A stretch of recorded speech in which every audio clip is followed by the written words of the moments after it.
Mga idol, sa kagustuhan nga po ng Portland Trail Blazers na makabuo ng championship lineup kay Damian Lillard ay pwede na nga po nilang gamitin si Scoot Henderson para makuha si Paul George. Iyan naman ang ating unang pag-uusapan ngayong araw na sasamahan ko na rin ang balitang nagsalita na nga po si Klay Thompson sa pagsali ni Chris Paul sa Golden State Warriors. Sasamahan na rin natin yan ngayon ang lumabas na good news kina Austin Reeves, Rui Hachimura at ang balitang tinawag na naman ngang matanda sa LeBron James. Kaya mga idol, tara, umpisahan na natin to.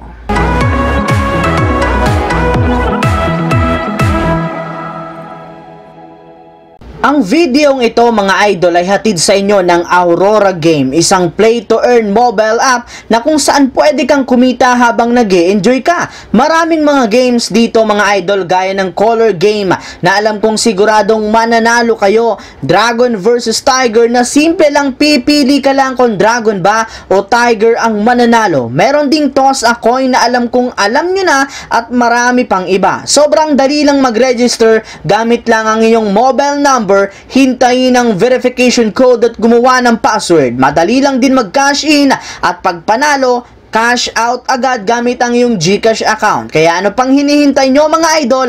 Mag-download na at manalo. Nasa comment section ang link para makapagsimula na kayo. Katulad nga po mga idol ng sinabi ng mismong general manager ng Portland Trail Blazers na si Joe Cronin, balak para naman nga po ng kanilang team na bumuo ng isang championship lineup na ipangpapalibot nila sa kanilang superstar na si Damian Lillard. Ibig sabihin, hindi pa rin naman nga nila bibitawan si Damian Lillard sa kabila ng kadami-daming trade rumors na lumalabas patungkol sa kanilang player. Mas gugustuhin lamang nga po nilang magsakripisyo ng iba nilang mga manlalaro para lamang makakuha ng bagong superstar. At isa nga po sa kanilang isasakripisyo ay ang kanilang rookie na si Scoot Henderson na kinukonsidera nga po nila na i-trade para makuha si Paul George mula sa Los Angeles Clippers. Kung inyo nga pong matatandaan na ibalita na rin naman nga po noong nakarang araw na plano na rin naman nga po ng Clippers na gawing available si Paul George, kaya maaari nga itong kausapin ng Portland Trail Blazers patungkol sa posible nilang gawing trade.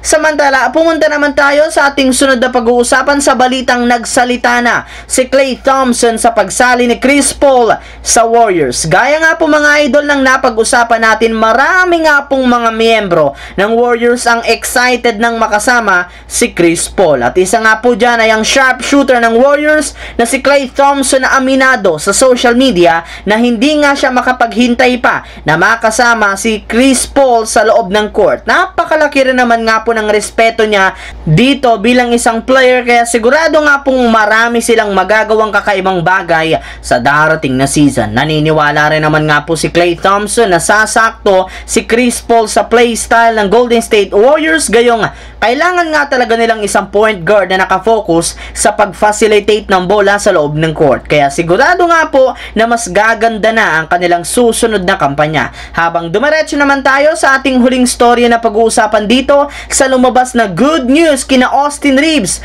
at Rui Hachimura at ang balitang tinawag na naman ngang matanda si LeBron James. Ayon nga po mga idol sa inanunsyo ng mismong Lakers ngayong araw, opisyal na nga po nilang binigyan ng qualifying offer sina Rui Hachimura at Austin Reeves. Kaya mas magiging madali na lamang nga para sa kanilang team na mapanatili ang mga ito sa kanilang lineup ngayong off-season. Bukod nga po sa kanila, plano na rin naman nga po ng Lakers na kunin ng team option ni Jared Vanderbilt na nagkakahalaga ng mahigit sa $4.7 million. Kaya dahil nga po sa mga ayan, sinabi na nga po ng insider na si Dave McMenamin kasama si Bobby Marks na opisyal na ngang babalik ang tatlong player na ito sa lineup ng Lakers kasama sina LeBron James at Anthony Davis. And speaking of LeBron James mga idol, kahit man nga po nasa off-season ng NBA, meron pa rin naman nga pong players ang tumatawag sa kanyang matanda. At ang masakit pa nga po dyan, mismong rookie pa nga ng Lakers na si Jalen Hood-Schifino ang tumawag sa kanya nito sa isang interview. Pero nilinaw rin naman ito sa kanyang post sa social media na hindi nga daw po niya dinedisrespect si LeBron James. Isa pa rin naman nga si LeBron sa mga pinakamahusay na manlalaro sa history ng NBA. At ang masaya nga po siya at magkakaroon siya ng pagkakataon na makasama ito sa loob ng court. Kaya pinupuri lamang nga niya ito, gayong sa kabila nga po ng edad ni LeBron, marami para naman nga itong nagagawang malalaking bagay sa loob mismo ng liga. So yun lamang mga idol ang ating bagong video na ating pinag-usapan ngayon dito sa aking YouTube channel. Once again, this is your J-Zone TV. Huwag kalimutang mag-like at syempre mag-subscribe. Pindutin ang notification bell sa akin channel para lagi kayong maging updated at laging ma-notify sa mga videos na pinapalabas ko. Shoutout sa lahat ng solid na laging nakaantabay at laging nanonood dyan. Thanks for watching mga idol. Hopefully nag-enjoy kayo ngayon.